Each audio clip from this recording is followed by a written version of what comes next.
At the end of each execution, someone on my staff would say something like, "Did we improve public safety tonight? Is the world a better place tonight because of what we did?" And we never answered that question because we knew the answer was no. San Quentin is California's oldest corrections facility.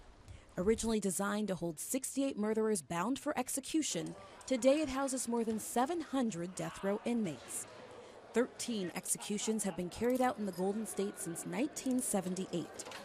4 of them were under the watch of San Quentin's first female warden, Jeannie Woodford. My name is Jeannie Woodford. I'm the former warden of San Quentin State Prison. I was a warden for 5 years. I spent over 26 years at San Quentin in various capacities. And when you're the warden, you're the leader, and it's your responsibility to lead your staff through the process of executing an individual. And so you really look at it as carrying out the law, and you're doing that on behalf of the taxpayers of the state of California. People think it would be easy to go up to San Quentin or one of the other prisons and carry out an execution because of the crimes that these people commit. But they just don't know the reality of it. The execution process starts long before anyone steps foot into the death chamber. 30 to 60 days before a scheduled execution, a death warrant is issued. It is an ominous message that signals the warden to set plans in motion for execution. I mean, imagine getting up for work, getting dressed for work each morning, hugging your husband goodbye and wishing your kids a great day at school, and then getting in your car, driving to work, knowing that your day will be spent planning the execution of a human being. When you enter the chamber area, there are staff members who are on the phone connected with the Attorney General's office, who are connected with the State Supreme Court and the U.S. Supreme Court.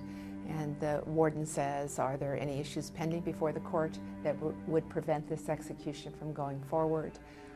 That question is asked on the 2 phones, an answer is given, and then the 2 staff members say to you, no, there are no matters pending, and then the warden gives the order to carry out the execution.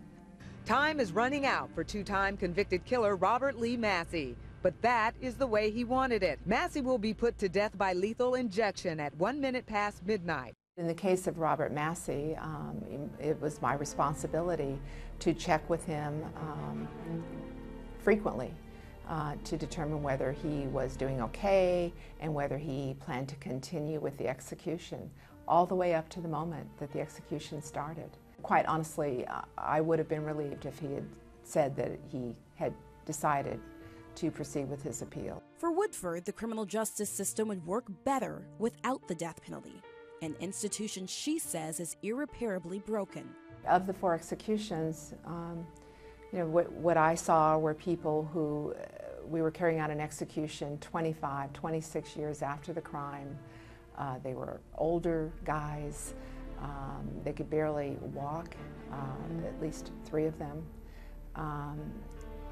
You just come to understand that how does this benefit anyone? Remember these numbers from earlier, 13 executions since 1978? Well, those 13 lives cost the state of California $4 billion. And when you break it all down, it's more than $300 million for each execution. Now that would be enough to hire about 7,000 new high school teachers, each with an average yearly salary of $44,000. Woodford says it's wasted money. In the state of California, as an example, 46% of homicides and 56% of reported rapes go unsolved on average each year. If we utilize the money that we waste on the death penalty to improve crime labs or improve police officers in our communities, I think that that really would prevent further victimization of people.